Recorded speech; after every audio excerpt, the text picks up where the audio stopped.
Bاسم, Piers. it's good to see you. It's good to see you too. Last time, obviously, we did it remotely. Yes. You were here. I was in London, and you complained that it was an unfair situation. You couldn't see me. Your earpiece kept falling out. Yes. So I thought, okay, fair enough. I hear you. I got on a plane. I flew 6,500 miles. And not only that, we're doing it in somewhere that is very familiar to you. It's the Comedy Store in Los Angeles, where you performed many times as a stand-up. So I've done my bit. You did. But actually, this is not the first time we meet in person.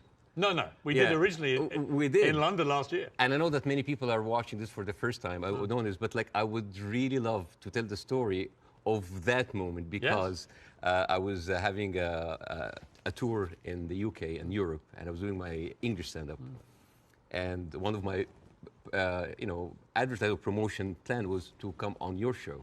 So my agent called me, it's like, Bاسم, you're going to be on Piers Morgan. I said, damn. It's like, what's wrong? It's like, well, Piers Morgan blocked me on Twitter. I did. And he said, like, what did you do? I said, well, during January 6th, the insurrection, you tweeted something about it. And I was so angry at what's happening. And I remember you having you and Donald Trump in a picture. And I said the guy who had Donald Trump with him, whatever. and then I used, like, very harsh words. And, of course, you blocked me. And then I said, like, does he know? I don't know. Does he know? I don't know. Does he know? I don't know. So I walked into the studio. And the moment I was, like, being seated and they're preparing before we go on air, and you said, oh, hi, Bاسم. It seems that you have more followers than me, but it seems that I blocked you. Why? And I told you. And then we said the story on air.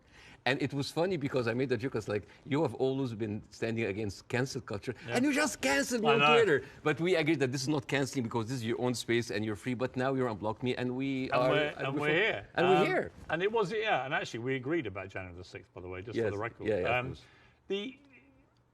don't know about you, maybe you weren't surprised. I was completely staggered by the response globally to our interview several weeks ago.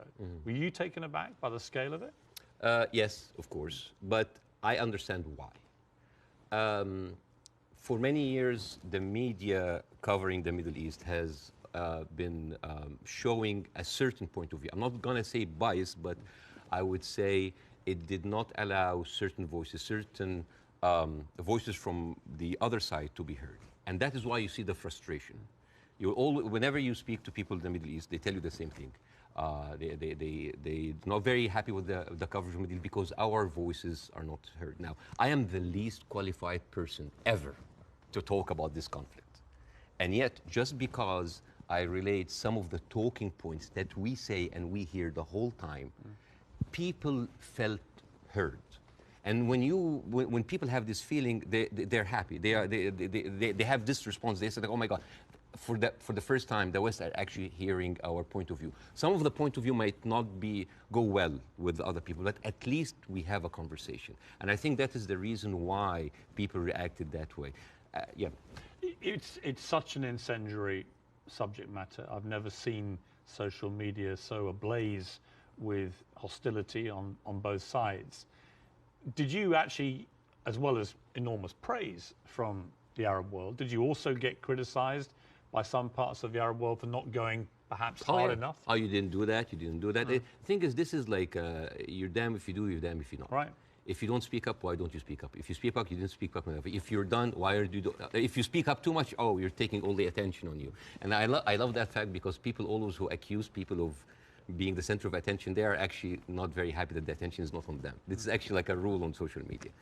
But yeah, there was a backlash, but there was also a backlash from the other side, which I mean, here and other comedy clubs, I worked with people from all kinds of different backgrounds, Jewish, Christians, Muslims, Arabs, atheists, all kinds of people. And there are a lot of people who went into my socials like, oh, so you're a terrorist sympathizer now, And I think it is important to have a nuanced, deep, interesting, intelligent conversation. A lot of people waiting for this are kind of like, yeah, Bاسم, bury Piers, show him.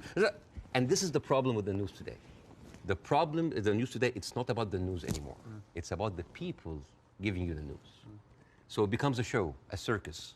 Two gladiators in the Colosseum, two pigs fighting in the mud.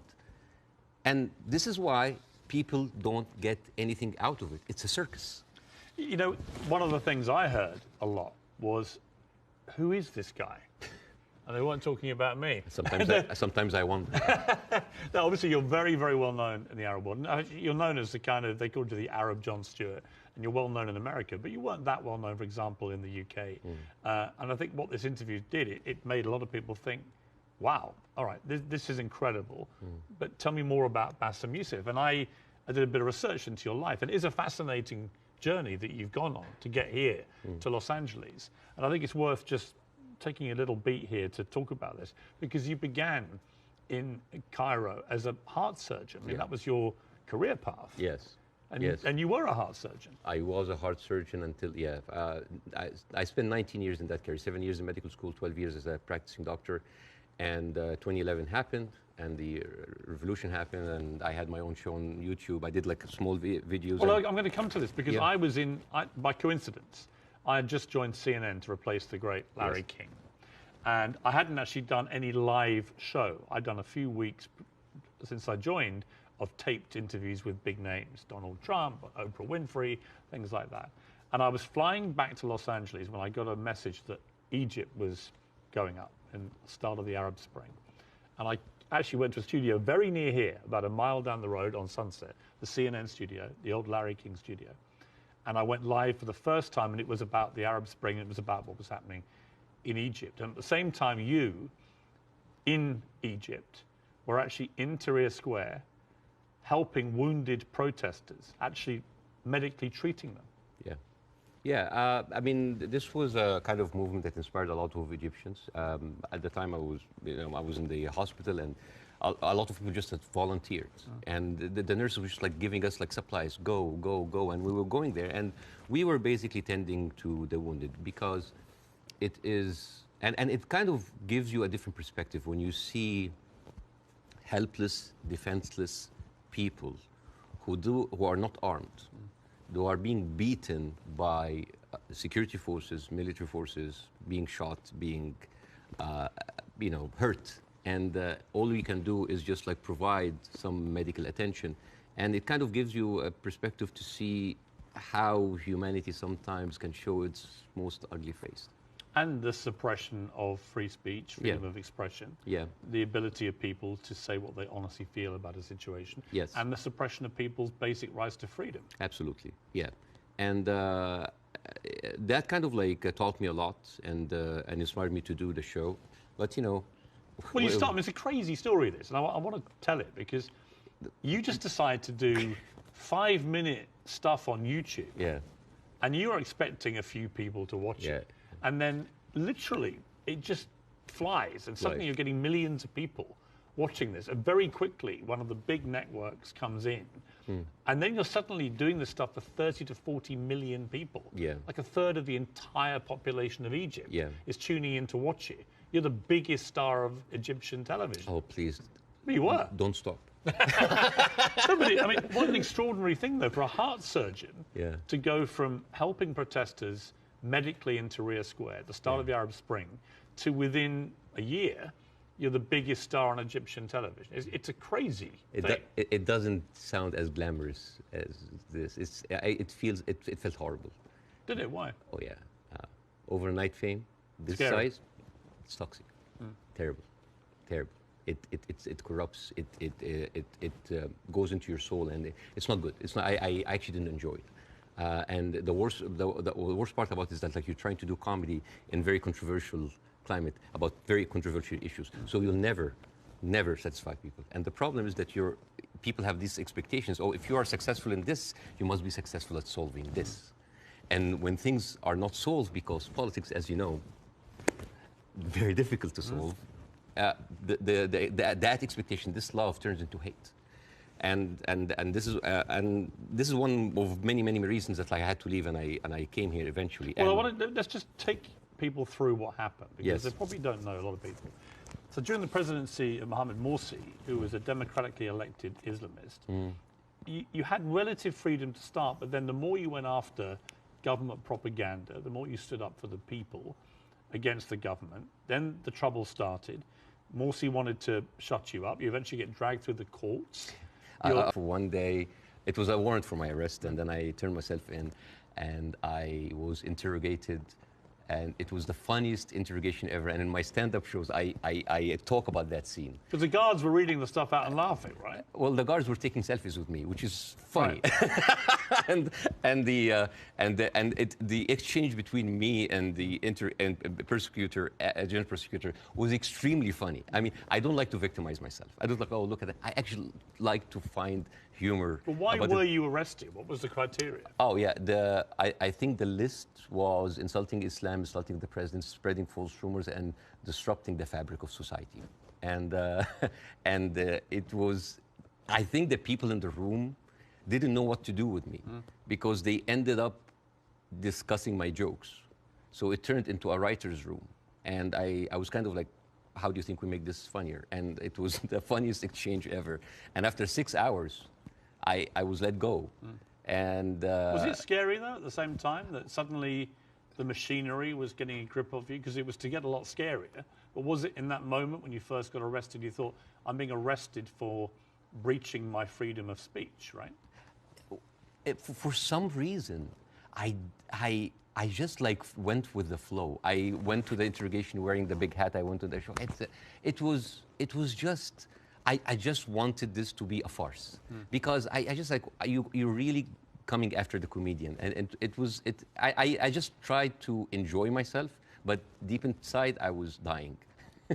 Well, you actually, it gets serious enough where you may have died, because actually Morsi gets, of course, deposed. In comes General El-Sisi in a coup, a military coup, and he doesn't find satire a laughing matter, particularly when the jokes are about him. You get blocked. They literally block your show from airing. I aired one episode, and it's interesting. This is a very interesting story, because the first episode that was aired after the removal of the Muslim Brotherhood, everybody was waiting to see what I would say. Because by that time, all of the Islamic channels that were, I mean, like me and Islamic channel, like it's like they had 5 channels, and they were like me and them going like that. They had like 5 channels that have only 1 hour a week. And then they were removed. And then a lot of the other dissident voices were also being shut down. Now, people are waiting. What will Bassem say? And on the day that the show aired, the next day I went out, and everybody's like, good, at least somebody is speaking. It was a very controversial episode. Nobody liked it. And yet everybody liked it, because people said, like, you're supporting the coup. No, you're the Muslim Brotherhood. Everybody accused me of something. All I did in that episode was just being a mirror of what is happening in the street and showing them how ridiculous it is. You didn't take a fixed position. Well, my position, depending on what's your position? What did you intend your position to?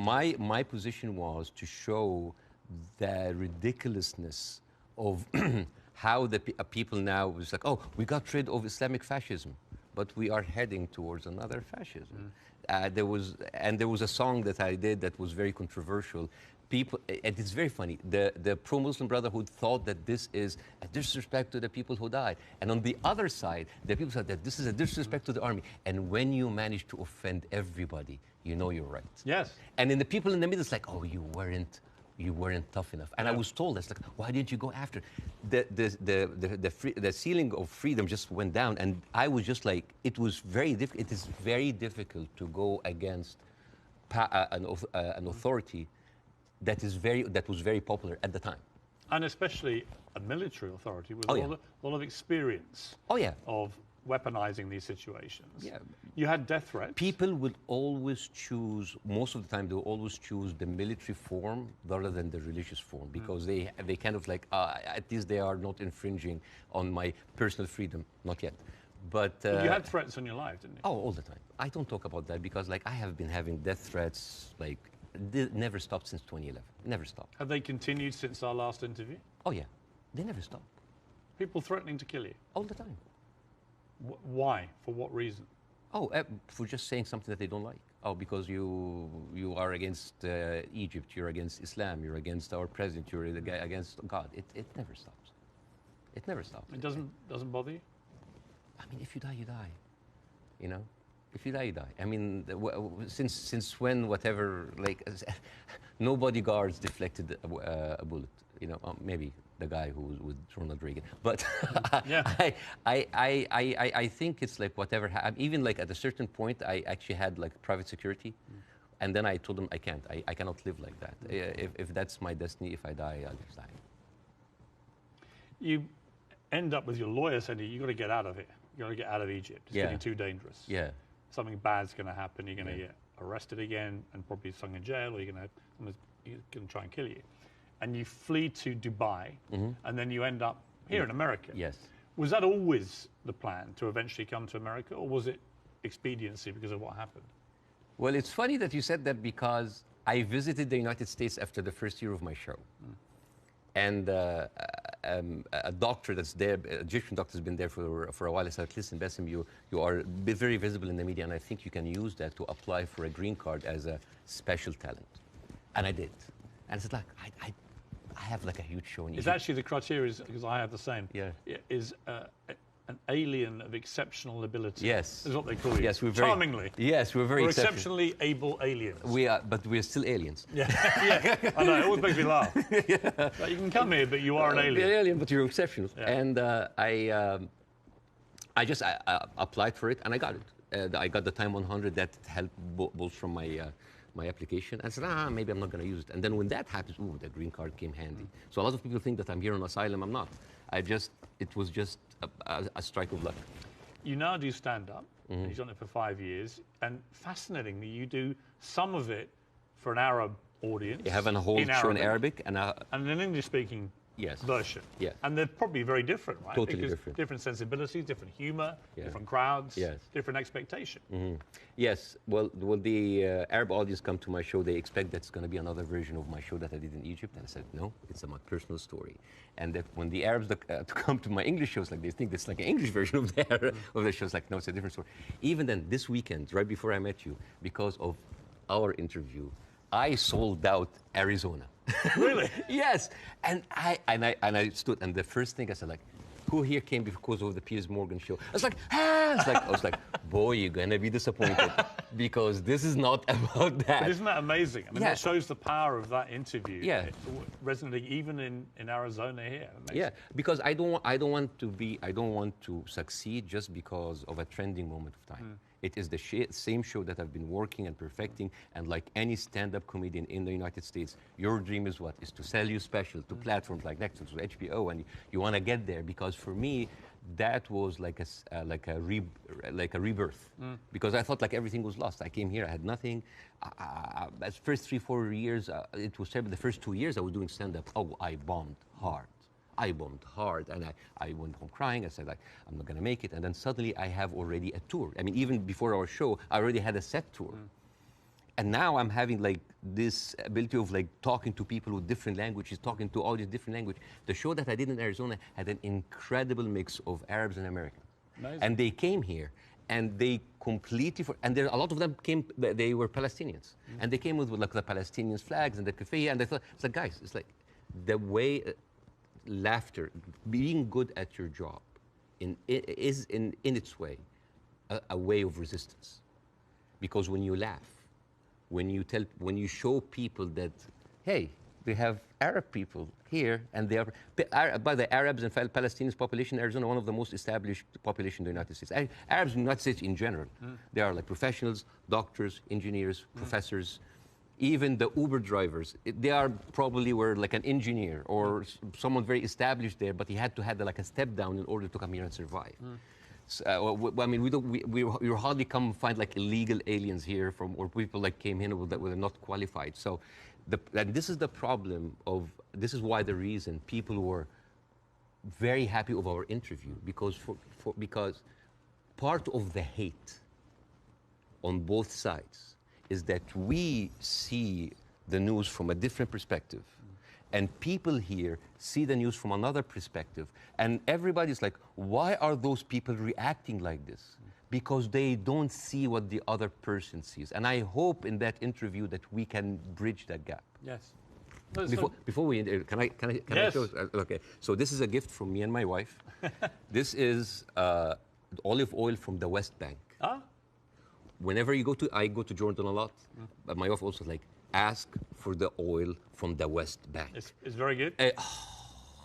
It is the best oil ever. And the thing is, the olive trees, they survive up to 600 years. And they are passed from one generation to the other. And it is like a family heritage. And the way that you do it, so this is za'atar. Za'atar is basically thyme, and you add to it sesame and a bunch of herbs. And the way that you eat that, you take like a piece of bread. We don't have to do it now, maybe at the end of the interview. Yeah, we'll do it, yeah. And you soak it a little bit in the oil, and then you take the za'atar. And I'll demonstrate here. Chuk, chuk, chuk. And then here.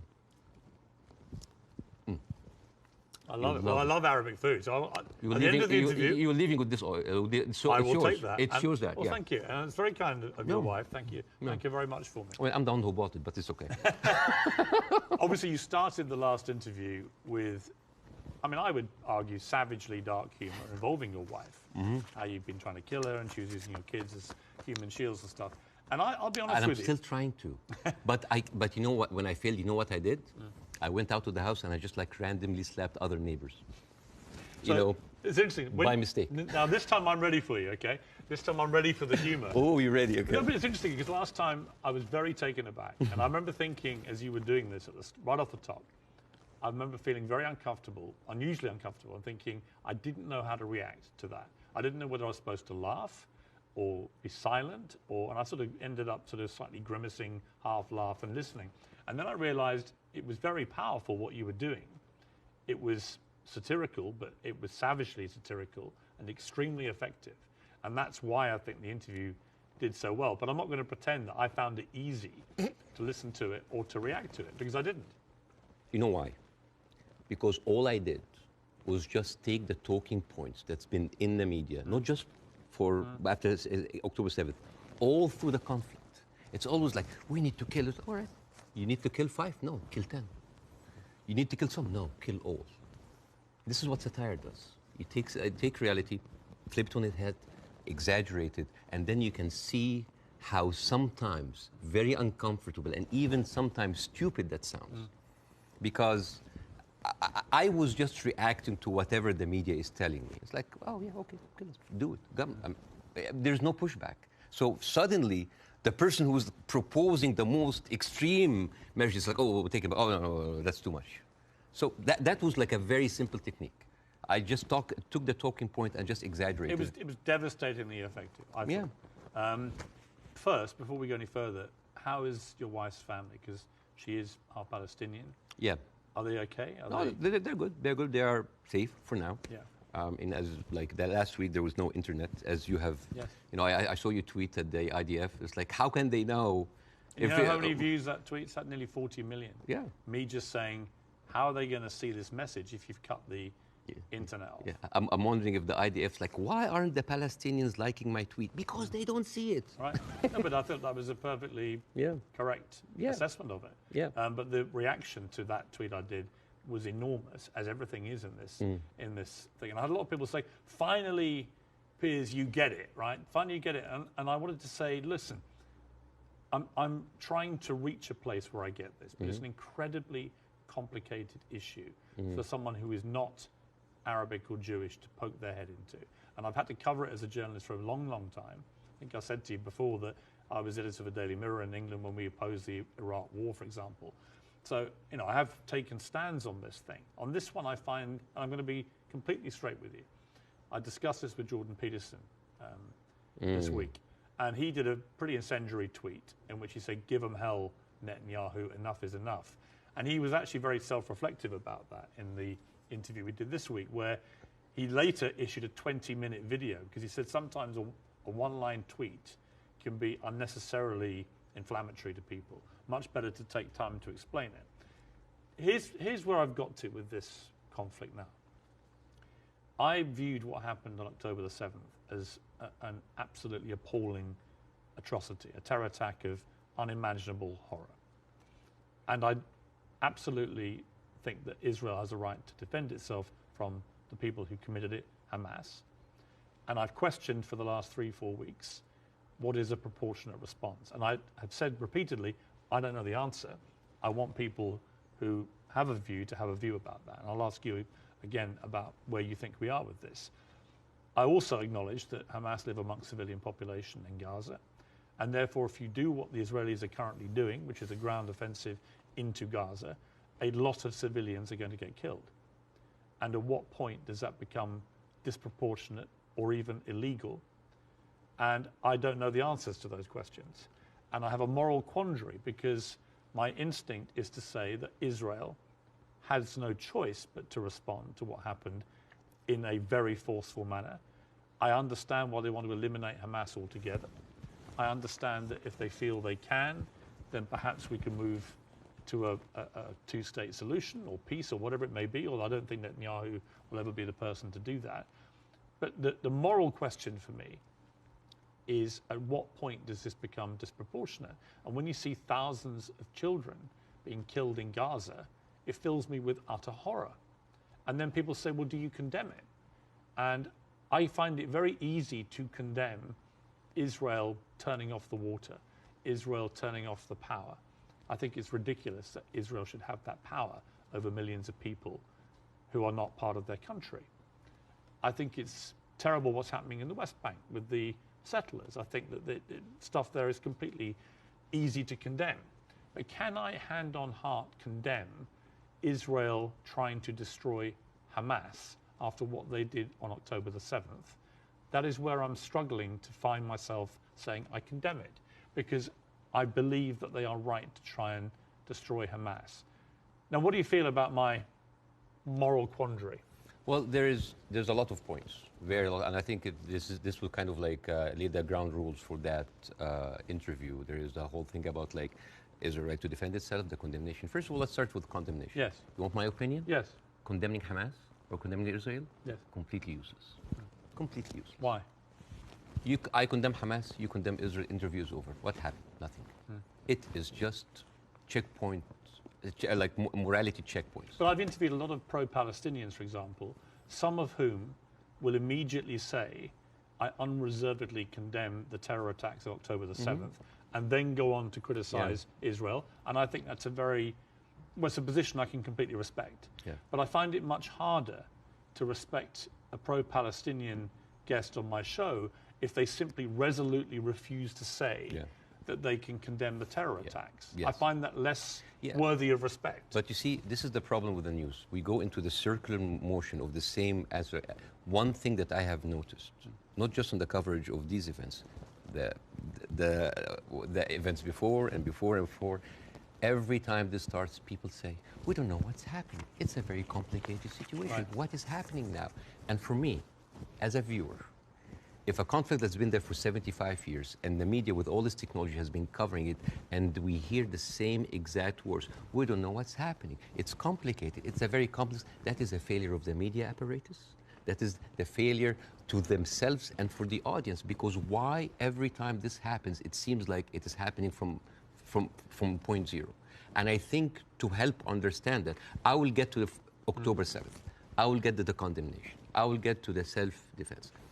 But I think maybe we can we have like all the time in the world, and we can discuss, this interview could be a bookmark, landmark for maybe looking at that conflict in a deeper way that nobody had gone there before. We have the views, we have people waiting. Yes. You know, as I said, I'm the least qualified to discuss that, but it's an opportunity to use it. I'm not massively well qualified myself. Yeah, both of us. Like, I'm I mean, look at us. I'm an Irish Catholic. I mean, right? look at us. Yeah, two privileged people. One white, one white wannabe, discussing the most complex conflict of our history. But I want to start in a totally different area. I want to start with anti-Semitism. Yes.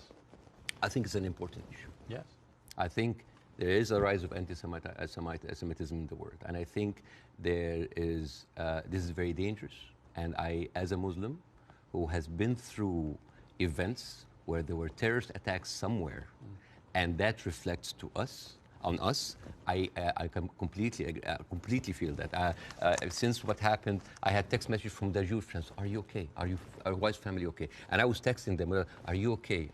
And I think it is very important to agree on the language, because the word anti-Semite has been used and abused, and most of the time not for the good interest of the Jewish people. Because the first 2 days of the coverage, I watched the news, and there was a lot of protest that was led by Jewish Voice for Peace, and they were led by people who opposed the Israeli attack on the civilians. And I remember quite well, many of the Republican representatives in Congress came out and they were calling these the global intifada, the global jihad. I love it when they say jihad. They sound like a horse. Jihad. It's very funny. Or they say, like, these are, and I quote, Iranian-backed jihadists. And I said, wait a minute, but most of those people are Jewish. Those people who took over the capital, the same people who took over Central Station in New York, which is known as the biggest civil disobedience event in America in the last 2 decades, they were all Jewish. And then I find Nikki Haley saying anti-Zionism equals anti-Semitism. And then I remember, it's like, oh, Jewish people in America are saddled by the fact that they are not citizens of America or citizens of the world, but they are citizens of Israel, and they have to back Israel in whatever they do. And these are not my words. These are the words of Jon Stewart. He went down and he said it is very, very important to divide these two. And what is very, very interesting... Would you compare that, on that specific point, to the way that people try and say all Palestinians are responsible and accountable for what Hamas do? Yes, yeah. In other words, I think you can be very critical of Israeli government and their policies and Benjamin Netanyahu and the politicians, but that doesn't mean that you have to take that criticism to innocent Israelis who may have exactly the same criticism themselves. And this is why it is very important to have these kind of discussions, because the saddest thing that I saw is the people that were in so much support of Israel are anti-Semite themselves. MTG, Marjorie Taylor Greene, you know, she said, like, oh, I send my aides, and they took pictures of the protesters. Basically, she's surveilling protesters. And Marjorie Taylor Greene is very known for a very famous post in 2018 where she blamed the California fires on a Jewish space laser gun. Do you remember that? Do you remember that? It's just like, oh, they were burned because Jewish investors, Rothschild and Feinstein, anything that ends with Stein, because that, of course, sounds Jewish. They put a satellite and shooting laser beams to... It's possible. And not just her. You have Steve Skoulas, thank you so much. He is now the Speaker of the House, and he has been invited before for an organization that was funded by David Duke, the founder of the KKK. You have Kevin McCarthy, who is the former minority speaker, leader of the Republican Party in the House, and he accused Jewish billionaires of rigging the midterm. So how come those people are accusing us of anti-Semites? So here's the thing. So let's go to the equation that Nikki Haley put on Twitter. Anti-Zionism equals anti-Semitism. No, it is true. People who hate Jews, they're also anti-Zionists. It is true. And you could be someone who hates Zionists, who don't like Zionism, and you are Semite. You could even be Jewish. And guess what? You could be a Zionist, like those people, supporting Israel, and at the same time you hate the Jews, because the chant, Jews will not replace us, these echoed in Charlottesville. It did not echo in Gaza. I mean, in Gaza they say worse stuff in between the bombing, on their downtime. And these are the same people who are seen with Nick Fuentes, with Stephen Bannon. And you know what's most interesting? Trump had him for dinner at Mar-a-Lago. And all of those people are buddies with Benjamin Netanyahu. So how does this work? How does this work? And you know the people who speak against this, like Jon Stewart, like Bernie Sanders, like Naomi Klein, what do they call these people? What do they call them? Self-hating Jews. And you know what else now they call them? They call them capos. Capos. You know what's capos? Capos, basically these were the Jewish inmate in Auschwitz that were forced by the Nazis to stand as guards on their own inmates. You see how degrading this is. And this is the way to shut down conversation. Anti-Semite, Islamophobe, you hate America, you hate the military, you hate Egypt, war on Christmas. This is how you shut an environment that does not allow disagreement is not an environment made for growth. It's an environment made for control. Let me ask you this. Say, take the student protests in America, at universities. I have no problem instinctively with students protesting. It's actually part of the DNA of being a student, right? But I do have a problem with two things. One, the protests that happened almost immediately after October the 7th, within hours, which were clearly, deeply, deliberately inflammatory and hurtful to Jewish people. Secondly, I have a real problem with the students who were beaming direct pro-Hamas slogans onto buildings on campuses in America. You know, I'm all for free speech, and I really am. The whole show is predicated on that. But not to the point where you see Jewish students barricaded into libraries because a mob is descending on them. There is a distinction to me between people who are obviously overtly, I mean, there was a professor at Cornell University who was literally seen in public shouting how exhilarated he felt by the attacks of October the 7th. He still hasn't been fired, that guy. I think that crosses a line. Do you? Yeah. I do not like this way. I mean, I can understand why, but I don't condone it. I would never, because you have to understand these people, again, I'm not supporting them. I just want to make sure about two things. The reason that I started with anti-Semitism, because I wanted to make sure to clear any confusion that when I speak about Israel, I'm speaking about Israel. Yes. When I speak about Jewish people, I'm speaking about Jewish people. Yes. When I speak about my Zionists, I'm speaking about Zionists. It was very, because I think it was very powerful that you did that. Yeah, I have to be careful. That's the first thing you did, because I think it's really important. Yeah, but at the same time, when I tell you why does that happen, it doesn't mean that I condone it. There's a difference between explanation and justification. Those people who are exhilarated, the way that they, this is the same reason why people were so happy about the interview. What do they see? They see Israel as a criminal state who is killing their people, and in the same time, they are supported by the international community and the American. They have no guns, they have no superpower backing them. All they have is just feeling of happiness, like, yes, our enemies that we cannot touch them has been hurt. All they can think about, that these are their enemies that have been hurt, right?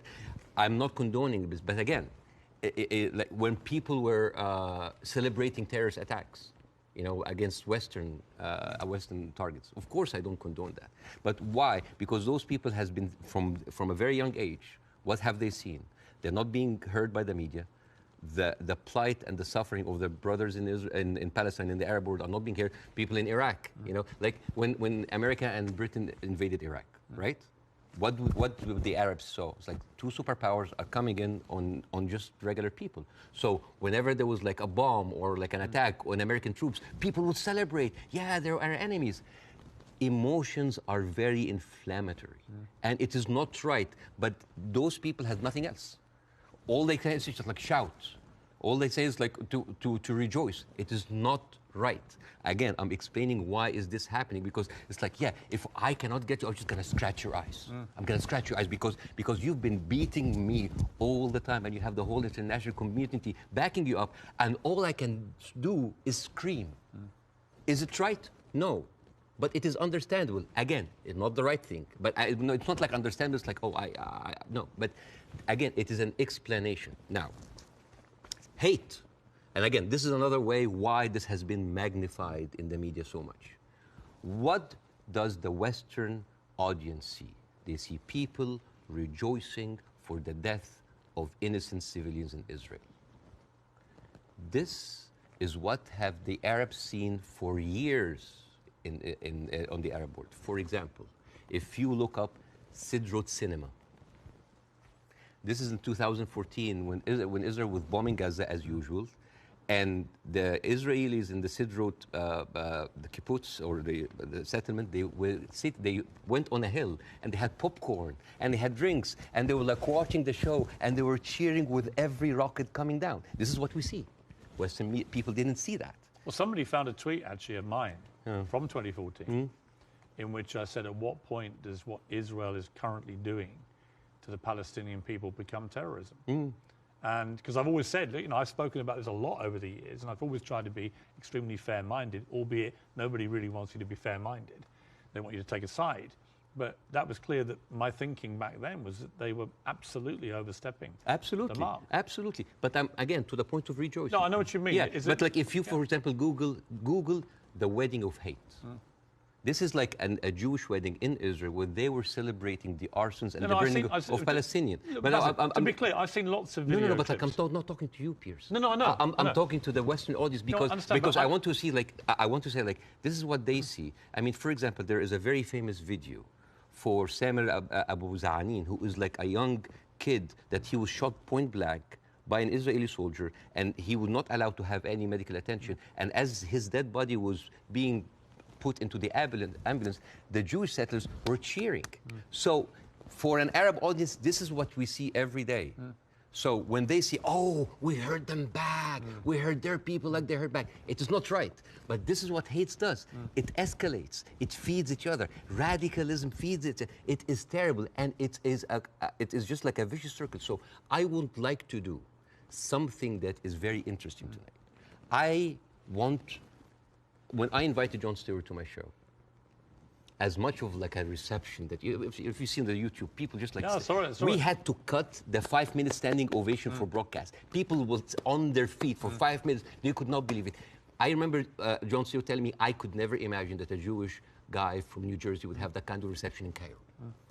And yet, on the internet, people who were, what? You brought a Jew on your show? Why you are with a Jew? Yes, hate is there. Yes. So, and the thing is, like, why we do not see each other, people in the Middle East, people in the West, that we do not put ourselves in each other's shoes. And I want to do something very interesting today. I want to give, I like telling stories. And I'm going to tell you a very nice story. Tell away. This is the story, surprise, surprise, of the suffering and the plight of the Jewish people. And I want to say that because it is very interesting when you see the trauma and the suffering that the people on the other side went through, you might understand why they're coming. So this is, see this? This is a map of all of the history of the expulsion of the Jews in Europe. They've been like, I have never seen a minority being kicked around this much, right? And of course, this comes back to the, you know, the whole idea about the original sin, that you have betrayed Jesus Christ. The blood of Jesus is on your hands. And then comes the 11th century. At that time, Jewish people were not allowed to own land. They were just peasants. Even some of the professions they were not even allowed to participate in. But they were allowed to do one thing, usury, money lending, because it was prohibited by the Catholic Church to engage into that. So what happens when you work in money? You get richer, right? And those Jews lived in ghettos. Now, ghettos was not just like isolated neighborhoods in cities. Sometimes ghettos were outside the city. This is like how isolated they were. And in those ghettos, they have to pay gold to the mayor or the governor or the prince or the noble. So they would see, you're getting richer. I need more taxes. So they pay tax. What happens when you have a business and they increase your rent? You increase your service, increase the taxes. So what happened? The Christians started to default. And suddenly, the image of the greedy Jew was created. Shylock, merchant of Venice. If it will feed nothing else, it will feed my revenge. You know, like never did I see a creature like, you know, I can't remember that. Never did I saw like a creature that looked like a man so keen and greedy. Confound of a man. You know, English. I messed it up. Anyways, but this was the image, greedy Jew, the greedy Jew. This was created because of their conditions, and it became worse in 1095, when Pope Urban II called for the first crusade to go and save the birth of Jesus from the unbelievers Muslim. And you know, this crusade did not kill a single Muslim. You know how many people they killed? 2,000 Jews. Because it's like, wait, the non-believers are all over there. Why? So they went to it's called the Crusades of the Rhineland. So they went to the Jewish community because, hey, we own the money, so let's kill them better than paying them. And then came the plague. And then all of the things like, oh, they're killing babies, who would do that to a baby, you know? And they accused them of poisoning the well. This was the kind of oppression that the Jewish people went through. Fast forward 19th century, there was like the Eastern Jew in Ukraine and Russia, and there was the Western Jews in Europe. Those people in the Eastern Jews had to immigrate because there were pogroms and they were like, you know, kicked out. And at a certain point, the people in the West, especially in England, it's like, there are too many Jews. We need a solution. A solution for what? For the Jewish problem. So it's like we need to get rid of them. And you know what? Palestine was not even on the A list. Palestine was on the B list because England proposed 6,000 square miles in Uganda for the Jews, 1903. And the reason why Palestine was not on the list, that it was objected by a lot of rabbis that said, like, it's a promised land, but only when the Messiah comes. But there were other options, Argentina, South Africa, Uganda, Madagascar. And eventually, they said, all right, let's do Palestine. So they went to Palestine in 1914. There was 700,000 people living in Palestine, 3% were Jewish. 1917, Balfour Declaration. Arthur Balfour, he called the Jewish people in England that they are alien and hostile race. And the thing is, the only Jewish member of the parliament, of the English parliament, Lord Montague, he objects, like, these are British citizens, we should not kick them out. So they pushed them, but it was not going fast enough. Came the Nazis. And then it was not about the solution anymore. It was the end losing, the final solution by Hitler, because he needed an answer for the Jewish question, die Judefrage. And then, as you see, the Holocaust happened, the most orchestrated, industrialized, horrible genocide in our modern time. 6 million Jews died. So it accelerated, and they went, first of all, they left Eastern Europe, and they went to West Europe, and they went to America, and they were turned down, and they were pushed towards Palestine. So by 1948, right before the declaration of the State of Israel, there were 2 million people living there. Only 30% of them was Jews. So the whole idea of like a land without a people to a people without a land, it was a marketing thing. They were already Palestinians. So suddenly, from our perspective, the Jewish problem is not a Jewish problem, is not a Middle Eastern problem, is not an Arab problem, it is a European problem. It was pushed on us together with the guilt because now we are the anti-Semite. Now we are the Jewish hater. And not just that, they took land. So people look at this like, why are we even, we had a lot of refugees coming in. And during that, there was a lot of, as you know, Zionist militia, the Aragon, the Haganah, all of these people were killing Palestinians. The famous massacre of Deir Yassin. You're talking about the atrocities of October 7th, it's horrible. But in the Arab mind, there is Deir Yassin, where there is an incredible movie called Tantoura, Tantoura, where the Israeli members of those militias, they talk about the atrocities that they did, including opening up the pregnant women's bellies and having bets if the boy inside is a boy or a girl. It is one of the most horrific, and they talk about it, some talk about with regret, and some talk about with pleasure. We did that, right?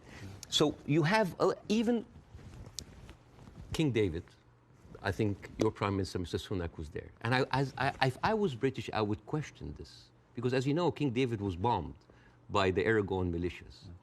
91 British soldiers died. I don't know, if I was British, how come my Prime Minister would have the nerve to stay in that hotel? I mean, you know, the ghosts of the 91 British soldiers, that must be haunting for them, you see? So when you see all of that, and you see that suddenly, overnight, 1948, there were 1.5 million Palestinians, half of them, 3/4 of them were overnight pushed into refugees. Yeah. And this is why it's called the Nakba, the catastrophe. So now we have all of this building up into the minds. And suddenly this was like a conflict, a hate, a problem that we didn't have to do anything with. This was basically pushed on us by the Europeans. You see? So this is why it is important to say that. And I'm not saying that just like, oh, let's wipe out the State of Israel, let's like push them in the sea. No, but it's important when you talk about the conflict, that you talk about the root causes, right? No, there was like a vibrant Palestinian culture happening over there. And right now, they are erasing this culture. Suddenly, I'm thinking of like Israeli feta cheese, Israeli hummus. Oh, that's an insult. Israeli hummus. Come on. I mean, take the land, but leave the hummus, man. I mean, come on. I mean, that's not fair. You are someone who's always spoken against culture, cancel culture. Right now, a whole culture is cancelled. Let me ask you this. Jonathan Friedland is a top Jewish journalist for the Guardian newspaper. He wrote a very interesting column last week in which he said, at the root of all this, you could argue you have two sets of people with just cause, and they believe passionately in their just cause. And he was sort of advising people not to take sides unless you really understand the history. Would you agree with that? Would you agree that both sides have legitimate just cause? Not with the methodology that's, basically you've given an extremely detailed analysis of the build-up to what happened in 48. To me, it's pretty clear 700, 800,000 Palestinians were displaced from their homes, and it should never have happened. And that has been absolutely, I think, the root cause for so much resentment. But can you, at the heart of this debate, agree with Jonathan that you could argue there's just cause on both sides? There is a cause on both sides, but I'm walking on a tightrope here because I'm not a Palestinian. Yeah. But from the Palestinian point of view, there's a lot of people. I mean, there are 2.2 million people living in Gaza. There are 3.5 million people living in the West Bank. There is 350,000 people living in East Jerusalem, and there's like 6 or 7 million people living outside.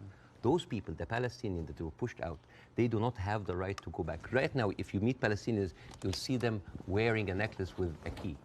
That key is their house that they were kicked out from in Yafa and Haifa. You know, like my wife's family comes from Ramla, which is 50 miles from Gaza. And according to the law, those people have absolutely no right to go back. Even if you are a Palestinian with an American passport, they give you hell in order to go in. And yet, a Jewish person born anywhere in the world, born in Poland, born in Ukraine, no question asked, he can jump on a plane, land in Israel, and get the Israeli citizen and take a house that most probably belonged to a Palestinian. So it is not just like it is an ongoing injustice that has been happening. Now, I mean, where would you criticize, if you're being fair-minded, where would you criticize from 48 onwards the behavior of the Arab side? Well, put yourself in the Arab side. At 1948, you constituted 70% of the population. Suddenly, the UN is giving you 48% of the land, right? Not just that. I mean, the Arab regimes, because they did terribly. And see, this is the thing. Like, Arab nationalism at the height of these people feed on each other. You know, because it's very, very important to have a problem. Oh, it's Israel, and for Israel, oh, it's the Palestinian. It's a very good distraction. I mean, sometimes I feel that like the Palestinian cause is very useful for both sides to stay there as attention because it's always a way to reflect. But, and this is a very important question because in the mind of the Western audience, they always thought of the Palestinian resistance or the Palestinian side as like Islamic, as militant. No, as a matter of fact, some of the early suicide bombers were female Christian Palestinians because they, like the RIA, you know, they were fighting for a land. The whole idea of Islamization of the whole cause came very later. As a matter of fact, you will find this very interesting because when I saw this, I did not believe it. This, you know, the Fatah movement, which is the PLO, the Fatah. This was their slogan. Can you see? You see there's a crescent, a cross, and a menorah. And they say unitary, democratic, non-sectarian. So basically in the 1960s, Fatah were basically marijuana-smoking, tree-hugger hippies. And yet that didn't work, right? And the thing is, I always hear that like Arabs were giving so many chances for peace. That is not true. As a matter of fact, all along history, Israel didn't give an inch of land by peace. 1973 war, they gave back Sinai because Egypt like initiated the war. 2006, they went out of south of Lebanon because of the resistance they have. Even the disengagement of Gaza, they didn't do it out of the goodness of their heart because they had too much casualties. And even the Oslo Accords, the peace treaty, the one that Isaac Rabin and got the Nobel Prize for, they did it because of the Intifada. So what is the message that Israel is giving to the Arabs? I will never give you anything with peaceful resolution. You will always have to fight for it. Do you not think that, for example, I mean, Bill Clinton feels this very strongly, that there was a great deal to be done, and Arafat, just in the end, having indicated the whole time that if we got to this place, there would be a deal, just walked away. That was the closest that everybody came. And but actually, I mean, could Clinton have done any more than he tried to do then? I am not, again, that's why it's very important to have people who are much more qualified than me to talk about this. But two things I can say about that. Number one, the whole thing about the Oslo Accord, there was a video for Netanyahu who was talking to the settlement offer in 2001, and he was bragging about sabotaging. He was talking to us like, I sabotage it, like there was going to be no peace. Yeah, you've seen that, right? Yeah. And in that video, if you remember, when he was saying like you have to hit them hard, 2001, no Hamas at the time. They were talking about the Palestinian Authority. We have to hit them, we have to kill them, we have to make them feel the pain. And then one of them says like Bibi, but wouldn't America kind of just like, so what? The American public is easily manipulated. 80% are with us. It is absurd. And as a new American, where I can have the privilege of being retrospectively angry, I said like, this guy is mocking the government and the people who have been with him all the time. It's like, oh, they can be easily manipulated. They can do that. And even, by the way, even Isaac Rabin, the one who actually did the peace accord, he was known famously, say the way to actually beat those children is to break their bones, called the broken bones policy. They will like get those kids and break their bones on the pavement. So this has, the whole idea about like Israel wanted peace and Arabs only wanted to fight is a very, very bad representation. I actually think as it's gone on, the genuine will on both sides for peace has not existed. No. I think it's been a deceit to the world. No, I'm sorry. And to the relative groups of people on both sides. The official... And actually a betrayal of them. The official stand of the Palestinian Authority, and again, I cannot speak, I mean, it is very difficult to do this. The official stand of the Palestinian Authority is that we are just happy with 22% of the land. Just give us like that. Yes, there are people that dissent, but the thing is, you cannot just say, okay, let's talk about peace. And then you take away my land. Let's talk about peace. And there's a kind of like passive aggressiveness happening. Oh, let's talk about it, but I'm going to build settlements. I'm going to suffocate your cities and your villages. You see, I think that has been incredibly inflammatory. Yes. Worsening the situation. I think putting back the chance of peace. I mean, Netanyahu, I interviewed Netanyahu earlier this year in the middle of the big social protests in his own country. And I couldn't understand what he thought he was doing, except that it seemed to me political expediency, that he had to get power, again, he had put a bunch of right-wing headbangers into his cabinet who have incredibly bad records, speak in an incredibly incendiary way about Palestinians, for example, and that he did this for power, and then he launched, because they were pushing him to do it, a ridiculous assault on the integrity of the Supreme Court, the independence of the Supreme Court. And many Israelis rose up. So Netanyahu has become, to me, a big problem. Right? And the people, all the polling shows that. Israeli people are very unhappy with Netanyahu. I don't think he's ever going to actually want to forge peace. And in fact, I think he was instrumental with Hamas in wanting to keep them in power because he felt that that would create the split with the Palestinians, with two political groups, and that would be good for Israel. And it was leaked in a Likud conference in 2019 that he was bragging about giving Hamas money because this is a way that we can keep Palestinians divided. And yet, so we'll never have one. So this is a guy who was... But look, we can agree about Netanyahu, I think. No, right? But not just Netanyahu. There's a book... And I would say most of his cabinet. There's a book called The Fear of Peace. It's by Moshe Zimmerman. And he's an Israeli historian, and he said, like, the average Israeli citizen does not have a vision of peace. Because for 70 years, this is a country that has been... The military, war has been going on for, they have been expanding because of war, the military is taking over. So the whole idea of peace is not even there. It's not just Netanyahu. Like you have, I remember you have interviewed Naftali Bennett. Yes. And I think you tweeted that like that was like a very kind of reasonable take. Yeah. I don't think I said reasonable. No. Yeah. But like this Naftali, he went after Queen Rania. And he called up shame on Queen Rania. No, I didn't say reasonable. I just said this. I did a fire emoji. Yeah. I just said what he was saying. Yeah. I mean, I was going to ask you about Queen Rania, and let's ask about, since you've raised it. Because Queen Rania accused the West of a glaring double standard. She said, it's the first time in modern history there's such human suffering, and the world is not even calling for a ceasefire. So the silence is deafening, And to many in our region, it makes the Western world complicit.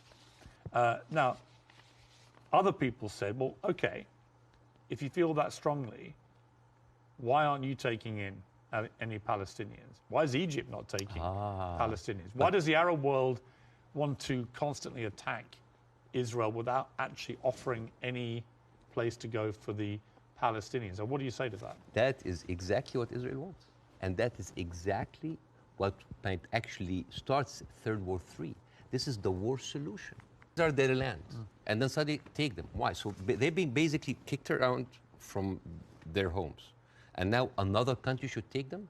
You see what will happen? Imagine this. Now, and because Israeli official has been talking openly about this. It's like, why don't they just go in Sinai? Why they go? You know what would happen? Those people are going to be pushed in Sinai. And with any population, 2 million people, they are living in refugee camp. What do you think will happen? Unrest, chaos. And then after a few years, the Western media will come with their cameras like, oh, look at those Arabs. Oh, they're killing each other. Oh, Israel is good that they got rid of them. And then they will go to the West Bank. And suddenly those 3.5 million people push into Jordan. The whole idea, why does Jordan take them? Why does Egypt take them? The same question. Europe has 44 countries. Why don't they take Israel? America has 50 states. Why don't they give them Florida? I mean, we seem to complain about Florida the whole time. Why don't they just like give Israel? The whole idea was like, oh, you're Arabs, you're all the same. No, no, no. Because what will happen then? So Israel will move into Jordan? It's like, oh, Saudi, why don't you take the Jordanian? So this is not a solution. This is not a solution. Listen, I hear you. I'm not taking a position either way. Let me ask you directly. But I want to say something about what Queen Radia said. Okay. The whole idea about like the West. Yeah. I think that in 3 weeks, Israel morally corrupted the West like no other. I think the West will have a lot of time to recover because for years, the West has been telling us, oh, look, we're liberal. We're all about human rights. All are equal. Adopt our values. And then suddenly, well, you don't want to even to cease. We don't want to even tell Israel to stop. And suddenly we wake up and we found McDonald's are giving free meals to the Israeli because like nothing will make you feel better after killing a bunch of Palestinian kids than a happy meal. So let me ask you this. They have a toy. So this brings me to Hamas, okay? So what Israel will say, because they say it to me every time they come on the program, whoever from Ehud Barak to Natalie Bennett, whoever it may be, they say, look, we suffered such a catastrophic terror attack on October the 7th that we have decided we are going to get rid of Hamas. There are 40,000 or so Hamas terrorists in their eyes who need to be got rid of. And I do believe they're terrorists. Only terrorists can commit the kind of act of terrorism we saw. So can we, on that point, can we agree on that? Do you believe Hamas is a terror group? It is classified by America as I'm not a big fan of Hamas, and they are a militant group. That does like stuff that... Are they terrorists, do you think? Yeah. Cool. Okay. So we agree on this. So you have 40,000 of them living in Gaza amongst the civilian population. If Israel has decided to eliminate a terror group, Hamas, as the world did with ISIS, for example, and I think there are a lot of parallels given the way they behaved on October the 7th to ISIS, how do you do it? How do you do it if you don't do it the way Israel is currently trying to do it? Exactly not the way that Israel does it, because if you have one of the most advanced military powers in the world, and it takes you 3 weeks, 9,000 Palestinian civilian death, 21,000 injured. As we are talking right now, Israel just bombed Jabalia, which is a known refugee camp. This is not self-defense. You know, like one of the most questions, like, does Israel have the right to defend itself? This is a no-value question.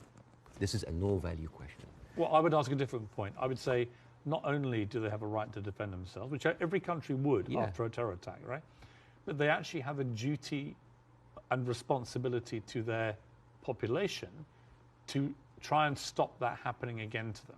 They've been doing... And I do understand, and I agree with that. Yeah, but here's the thing.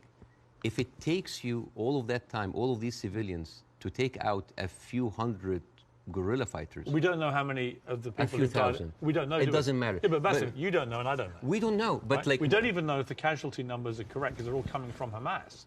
And we the should, health authority, and we should believe Israel? No, not necessarily, no. No, I don't believe either side. But here's my problem with But Israel. here's my point. I don't think we should assume that we know these statistics are correct.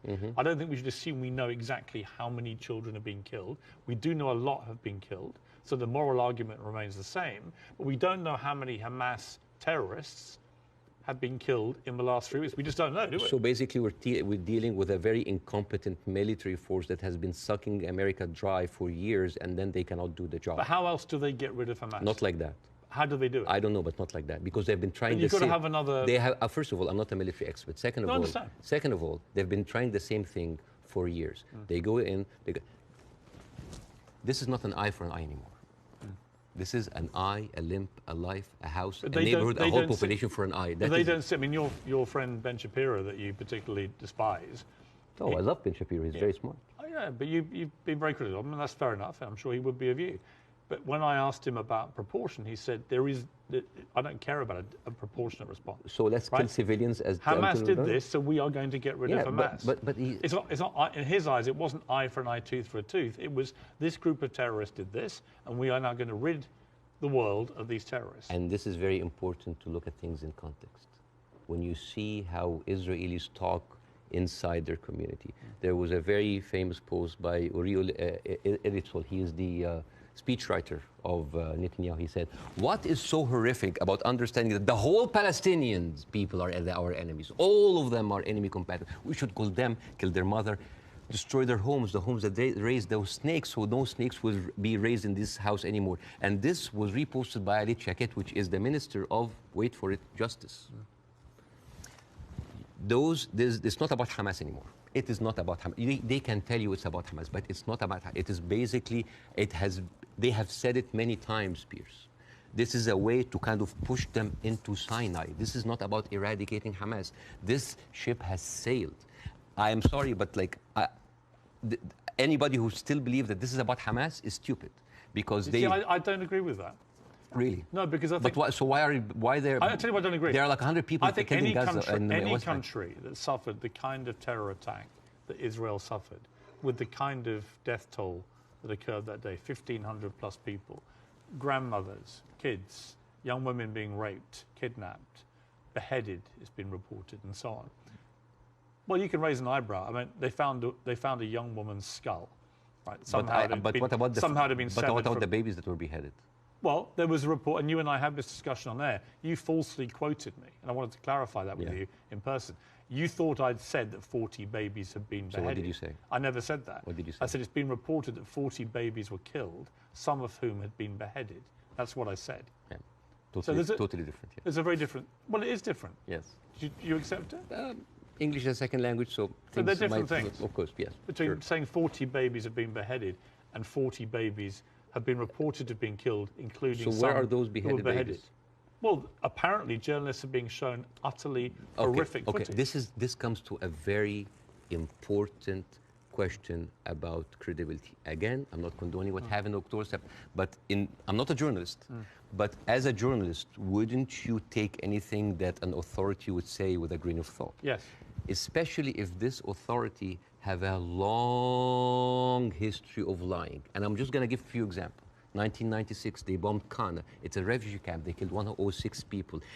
Despite that they knew it's a refugee camp. They said, maybe it's a one-time off. 2006, they bombed Qana again. 2014, they killed 2 teenagers at a checkpoint. They denied, as usual, but CNN was there. So they said, we have to say it. 2018, they killed a medic, a Palestinian medic, and they fabricated a video showing that it's someone else, that he was a human shield. And then can I just finish that? I do want to respond. And then 2010, they killed Ahmed Oraikat, denied it, then said it's okay, it's us. 2021, they bombed the media office in Hamas. It's not us, but no, I'm sorry. And then 11th May 2022, Shireen Abu Akleh, a reporter, your colleague, she's Palestinian, American citizen, she was shot in the head. And they provided forensic evidence and even a doctor's video that it was not them, it was Islamic Jihad. How can I expect to believe this regime, especially if the president of Israel comes down with this ridiculous thing? Have you seen that? No. He said, okay, This was reported by Sky News, and it was the funniest thing I've seen so much. This was a Colin Powell moment, but like the cheap edition. Mr. Herzog said, like Isaac Herzog, it's like, we have found evidence on one of the terrorists, a manual to create chemical bombs. And then he showed this, and he showed, and this is, so I just want to say, why would a foot soldier go into enemy with like a manual to chemical bombing? It's like, is that BYOB, bring your own beer, bomb? It's crazy. And what he like have like local ingredients to make, and then this is like, this is a manual of Al-Qaeda, of course, convenient state in Qaeda. And let me read it to you in Arabic because this is funny. Which basically say, this is basically like a catalog for self-improvement for mujahideen. I didn't know that they have life coaches. So this, and you know what Sky News said? It's like, we cannot confirm or any of this, but we will show it anyway. So let me respond. So this is like this is a lying government. So let me respond. Yes. I do think the Israeli government has lied. All the time. Right? I do think they've lied. I'm not going to dispute that. I do think they've been caught lying. I do think they've said things that turned out not to be true. I also think that 2 weeks ago, a hospital was bombed. Yes. And it was immediately... Who do you think did it? Well, I'm going to tell you what I think. Hamas immediately tell the world it was an Israeli airstrike and that 500 people were killed and that the hospital had been destroyed. And then as the next couple of days go by, the hospital is relatively undamaged. The car park was obliterated. Many fewer people than 500 were killed. How many people died? We don't know, because actually we're reliant on the Palestinian Health Authority, which is Hamas in Gaza, for the figures. So we don't know the number, but a lot fewer people died, it would appear, than the like 500. 100? We don't know. 50?